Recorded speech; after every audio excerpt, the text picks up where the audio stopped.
Oke guys, kali ini kita akan mengomentari berita ya, akan membahas tentang kasus penganiayaan seorang ibu kepada anak tirinya hingga nyawanya melayang. Nah, untuk mengetahui konteksnya, mari kita bersama simak beritanya. Kita mulai videonya. Bahwa seorang anak berusia 6 tahun direnggut oleh orang yang seharusnya melindunginya.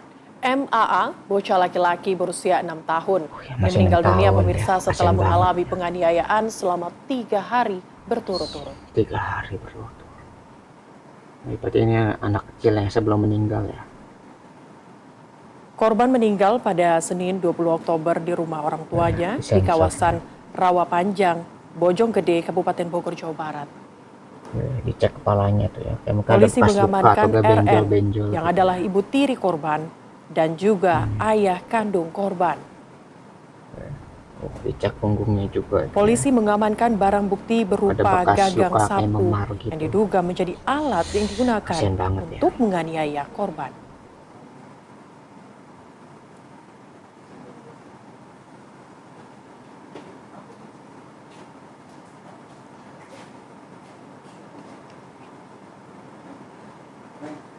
Masih kecil ya, 9 tahun tuh, ada bekas luka sama memar-memar di Pemirsa, badannya. polisi melakukan prarekonstruksi terkait dengan kasus penganiayaan yang dilakukan seorang ibu hingga menewaskan anak tirinya berusia 6 tahun, tepatnya di Rawapanjang, Kabupaten Bogor, Jawa Barat. Prarekonstruksi dilakukan secara tertutup oleh Kepolisian Resor Metro Depok di tempat kejadian perkara. Prarekonstruksi menghadirkan tersangka tunggal yang memperagakan 20 adegan. Pelaksanaan prarekonstruksi menarik perhatian warga sekitar yang prihatin dengan nasib korban dan kesal dengan perbuatan tersangka. Diketahui pelaku mempunyai 3 anak dan korban menjadi satu-satunya anak tiri. Sementara itu, sejumlah warga mengaku sudah curiga adanya kekerasan yang dialami korban karena setiap melihat luka baru setiap kali bertemu korban. Namun ketika ditanyai, korban mengaku luka yang dideritanya adalah akibat terjatuh. Bohong juga ya. Jadi ini ya, kalau anak kecil itu kan biasanya masih polos ya, biasanya jujur gitu. Kalau misalnya ada sesuatu dia ngomong gitu. Tapi anak kecil ini berbohong gitu. Berarti ada sesuatu nih. Ketika dia bohong, berarti dia ingin menghindari sesuatu. Khawatir ketika dia berkata jujur, malah dihukumnya lebih berat lagi sama ibu tirinya. Gitu ya. Jadi kita bisa lihat tuh bahwa ada ketakutan. Makanya si anak kecil ini berbohong pada orang yang ada sekitarnya. Oh, enggak kok, ini cuma jatuh atau ini cuma biasa bercanda dan sebagainya gitu kan. Kasihan anaknya, jadi dia tuh memendam sesuatu yang nggak disebar ke tetangganya. Jadi tetangganya mau bertindak nggak bisa karena anaknya bohong gitu kan. Padahal ya tadi ada bukti-buktinya di video sebelumnya, kita lihat tuh ada bekas luka di kepalanya, ada di mukanya itu ada kayak memar-memar, dan di punggungnya juga ada bekas kayak bekas pukulan gitu kan. Jadi ini ada kasus juga ya, kalau anak kecil kalau bohong tuh pasti karena ingin menghindari sesuatu yang lebih berat dari sebelumnya. Ya seperti kayak siksaan tadi ya, dari ibu tirinya. Ya, ya, kasihan banget ya.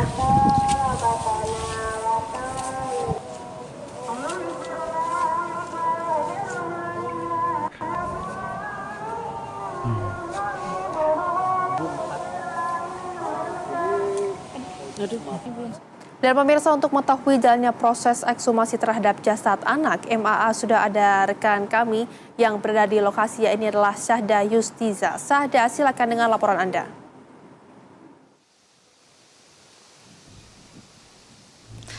Baik, selamat siang Rehana dan juga Celia. Benar sekali bahwasannya hari ini proses ekshumasi dilakukan terhadap korban anak usia 6 tahun dengan inisial MA yang diduga dianiaya oleh ibu tirinya berinisial RN berusia 30 tahun. Proses ekshumasi di TPU Karanganyar Bojonggede ini sudah dilakukan. Tadi kalau kami pantau dilangsungkan dari pukul 10 dan kiranya selesai di pukul 11.12 waktu Indonesia Barat. Dan dalam proses 1 jam dilakukannya ekshumasi, sejumlah pihak yang turut melakukan ekshumasi ekshumasi ini dihadiri langsung oleh unit Satreskrim Polres Metro Depok dan juga didampingi oleh tim kedokteran forensik dari Rumah Sakit Polri Kramat Jati. Bisa dilihat Celia, Rehana dan juga pemirsa tepat di belakang saya saat ini merupakan salah satu bekas dari proses ekshumasi ini dilangsungkan di sini, di mana tadi kalau kami menyimak bagaimana jalannya proses ekshumasi yang dilakukan selama 1 jam yang disampaikan oleh Kasat Reskrim Polres Metro Depok Gede Oka Utama yang menyebutkan bahwa proses ekshumasi berjalan lancar dan ia juga menyampaikan ada sejumlah luka-luka yang ditemukan di beberapa bagian tubuh korban terutama pada kepala, punggung dan bibir yang signifikan terlihat. Dan untuk hasil sementara penyelidikan, polisi mengungkapkan bahwa penyebab tewasnya korban ini lantaran adanya pendarahan khususnya di bagian kepala dan memang pendarahan itu diduga akibat benturan dari benda tumpul yang menyebabkan aliran darah tidak lancar pada diri korban. Sejumlah luka lain yang dicatat yakni ada di punggung dan di bibir. Tadi kami awak media bertanya apakah luka di punggung itu berbentuk seperti luka bakar, tapi pihak kepolisian kemudian menegaskan bahwasannya untuk luka di punggung ini nampak seperti luka lebam akibat pukulan dari benda tumpul.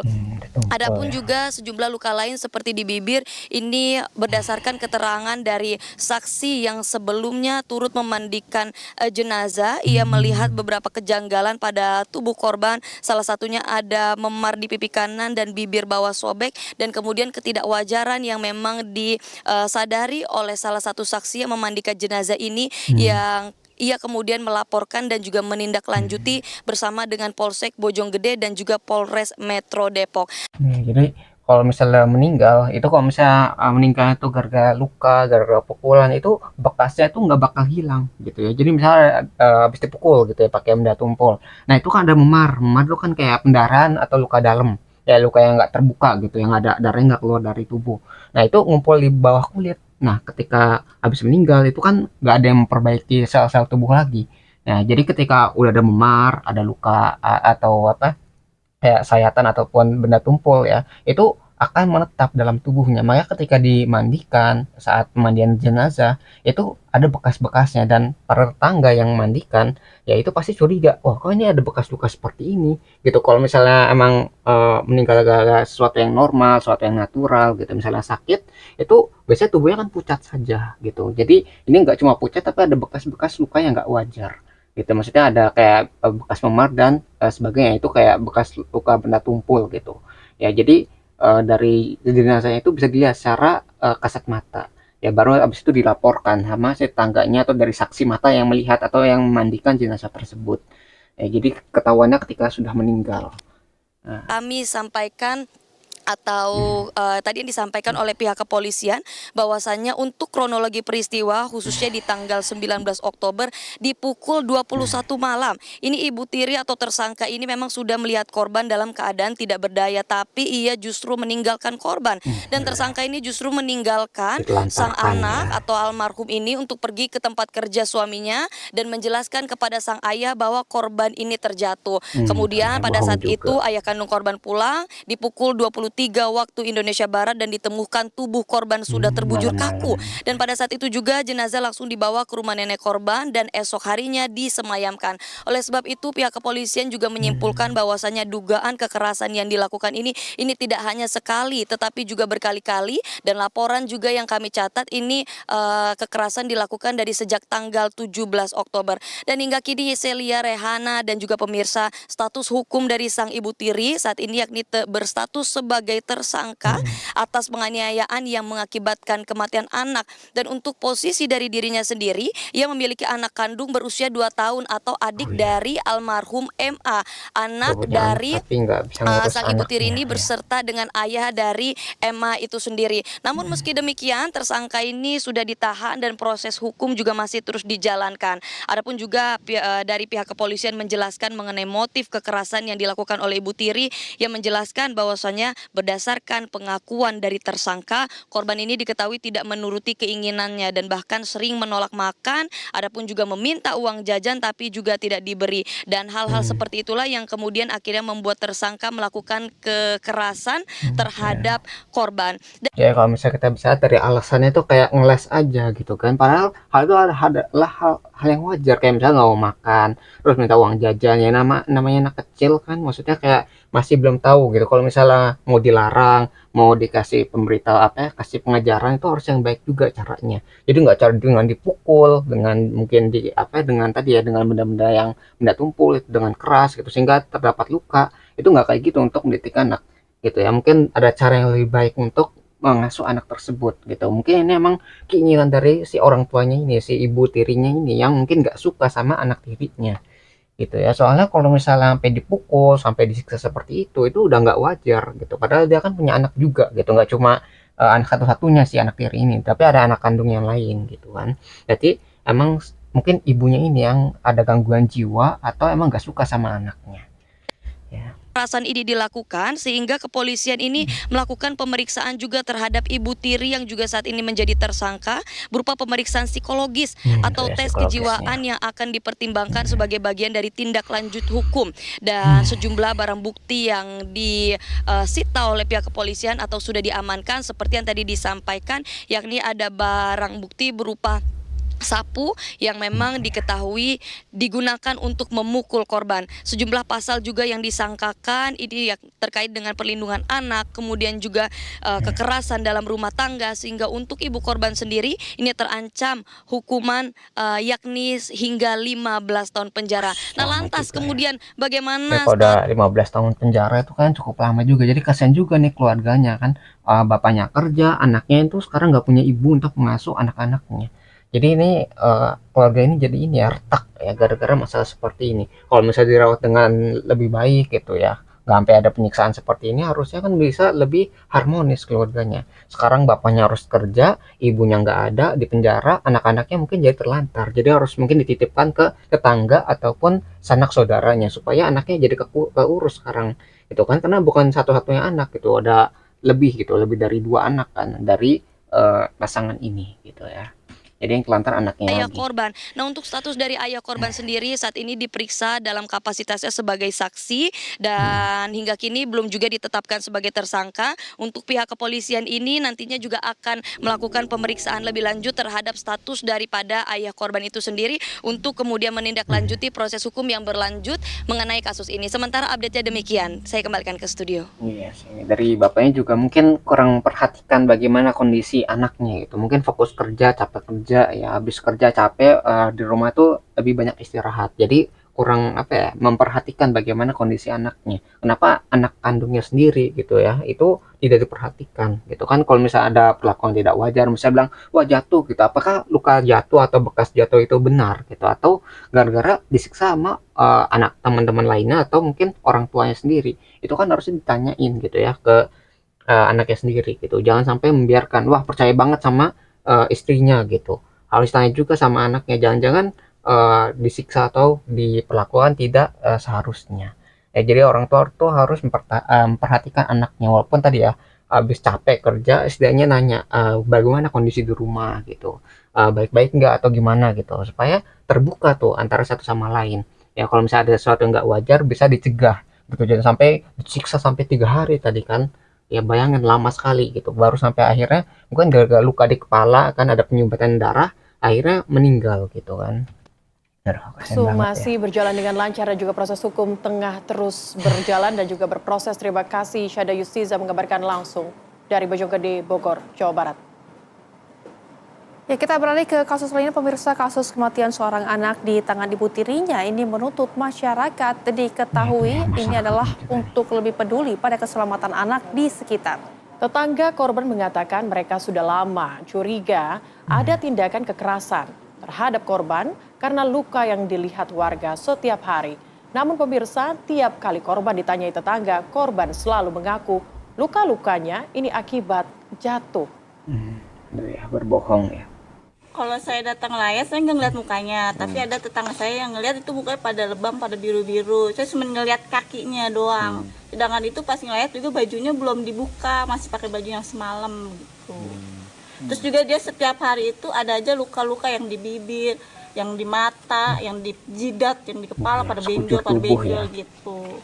Jadi warga setiap hari sering ngelihat Iya, kondisi si itu anak udah begitu ya, Bu? pada apa namanya ya? Udah pada curiga, cuman kita emang lagi selidiki diam-diam. Kita taunya udah meninggal. Belum ada bukti. Belum terlambat bukti ya. jelas gitu.